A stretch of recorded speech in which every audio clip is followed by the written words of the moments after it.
Hello दोस्तों। तो दोस्तों, कैसे हैं आप लोग? दोस्तों, आज जो मैं कहानी आपको सुनाने जा रहा हूँ वो बहुत ही दिल दहला देने वाली कहानी है। ये बात उन दिनों की है जब मैं 9वीं कक्षा में पढ़ता था। तब मेरी उम्र 14 साल थी। कुछ समय में अपनी फैमिली के साथ रहता था। मेरी फैमिली में मम्मी, पापा और मेरी छोटी बहन थी। मेरे पापा गवर्नमेंट की नौकरी करते थे, इसलिए हमें सरकारी क्वार्टर्स में रहना पड़ता था। जब मेरे पापा का प्रमोशन हुआ, तब हमने उस कॉलोनी में एक बड़ा सा फ्लैट ले लिया। उसके बाद हम नए फ्लैट में शिफ्ट हो गए। मैं बहुत ही खुश था क्योंकि मैं सोच रहा था कि मैं अपना एक अलग से कमरा लूँगा।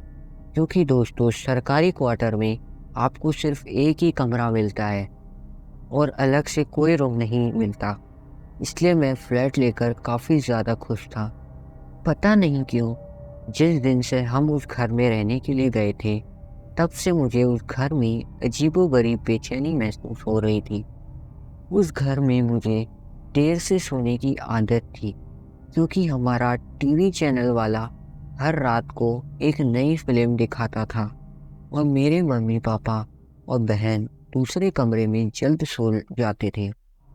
शुरू में तो सब कुछ ठीक था, लेकिन अचानक मुझे एक रात को जब मैं अपने बेड पर बैठकर मूवी देख रहा था, तो अचानक मुझे रूम के बाहर से किसी की आवाज़ सुनाई दी।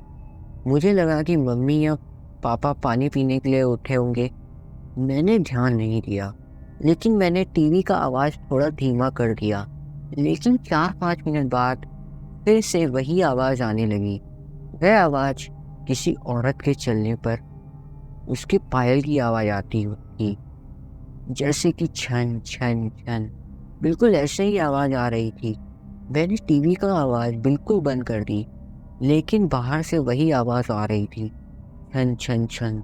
यह आवाज़ सुनकर मेरा शरीर कांपने लगा और मेरे रोंगटे भी खड़े हो गए। आवाज़ लगातार आ रही थी और 4-5 सेकंड के लिए सुनाई देती थी, उसके बाद बंद हो जाती थी। बाद में 3-4 मिनट के बाद फिर से छन छन छन आवाज़ आती थी, जैसे कि कोई भारी पायल पहनकर चल रही हो। मेरा दिल जोर जोर से धड़कने लगा। ऐसा लग रहा था कि अभी मेरा हृदय छाती से बाहर निकलकर मुंह में आ जाएगा। पता ही नहीं चल पा रहा था कि मैं क्या करूं। मैंने सोचा कि मैं अपने मम्मी पापा को भी उठाकर उनसे सारी बातें बता दूं। बाद में मैंने हिम्मत करके दरवाज़ा खोला, तो अचानक वही आवाज़ सुनाई दी, छन छन छन। उस समय वही आवाज़ बिल्कुल मेरे सामने से आ रही थी। ऐसा लग रहा था कि कोई नई परिणीत स्त्री चलकर मेरे पास आ रही हो, लेकिन सिर्फ आवाज़ ही आ रही थी। सामने कोई भी नहीं दिख रहा था और आवाज़ भी बिल्कुल स्पष्ट सुनाई दे रही थी, छन छन छन। मैंने मम्मी पापा को जगा दिया और सारी सच्चाई उनको बता दी। मेरे पापा इस बात को मानने के लिए बिल्कुल भी तैयार नहीं थे। वैसे भी वे सब पूरी तरह नींद में थे। किसी ने मेरी बात पर ध्यान नहीं दिया। बाद में मैं अपनी मम्मी पापा के साथ उनके कमरे में ही सो गया। ऐसे ही 3-4 दिन निकलने के बाद एक रात को फिर से वही आवाज़ सुनाई दी, छन छन छन। बाद में मुझे उस आवाज़ की आदत पड़ गई। आवाज़ आने का कोई भी समय नक्की नहीं था। कभी कभी वह आज 10 बजे या फिर कभी 10:30 बजे भी आती थी। परंतु एक बात पक्की थी कि वह आवाज़ सिर्फ मुझे ही सुनाई दे रही थी और दूसरों किसी को भी नहीं दे रही थी। कभी कभी वह आवाज़ मुझे बहुत डराती थी, लेकिन हमारी कभी कभी कुछ भी खराब नहीं होना था। यानी कि दोस्तों ने ये बताया है कि हमारे यहाँ पर ये आवाज़ मुझे बहुत डराया करती थी और हमारे घर में कुछ भी खराब नहीं होता था इस बात से। 8-9 महीने बाद हमें एक नया फ्लैट मिल गया और हम वहाँ पर शिफ्ट हो गए। उसी फ्लैट में हमारी जगह पर जो नए लोग रहने के लिए आए थे, वे हमारे जान पहचान के लोग थे।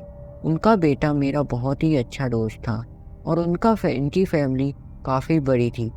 एक दिन वे अंकल हमारे घर पर आए और हमसे पूछा कि क्या आपको कभी कोई आवाज़ सुनाई दे रही थी? बस यही बात सुनकर मुझे ये पूरा यकीन हो गया था कि वह कोई मेरा वहम नहीं था। उस अंकल के पूरे परिवार ने वही आवाज़ सुनी थी। आखिर मैं मेरे मम्मी-पापा को यकीन हो गया कि मैं झूठ नहीं बोल रहा था। बाद में उन लोगों ने घर में पूजा-पाठ करवाया। हमने ये बात जानने की कोशिश की थी कि उस घर में आखिर हुआ क्या था। तब जाकर पता चला कि उस घर में एक नहीं बल्कि 6-6 आत्माएँ रह रही हैं। उस बात को 14 वर्ष हो गए हैं और अब मैं बड़ा हो गया हूँ। मुझे पता नहीं कि क्या आज भी वही आवाज़ सुनाई दे रही है या नहीं, लेकिन आज भी मैं उस आवाज़ के बारे में सोचता हूँ, तो मेरे मन में एक अजीब-सा डर लगने लगता है। भगवान की कृपा है कि आज सब कुछ ठीक है। तो दोस्तों, ये थी हमारी दिल दहला देने वाली कहानी। दोस्तों, अगर आपको ये कहानी पसंद आई हो तो वीडियो को लाइक और चैनल को प्लीज़ सब्सक्राइब ज़रूर करना। 33 सब्सक्राइबर्स हमारे चैनल पे कंप्लीट करवा दिए हैं आपने, तो जल्दी से 100 सब्सक्राइबर्स करवा दो। काफ़ी अच्छा सपोर्ट आप दिखा रहे हो, तो ऐसे ही सपोर्ट करते रहो। तो दोस्तों, इस वीडियो को यहीं तक एंड करते हैं। मिलते हैं एक नई कहानी के साथ। तो दोस्तों, बाय बाय।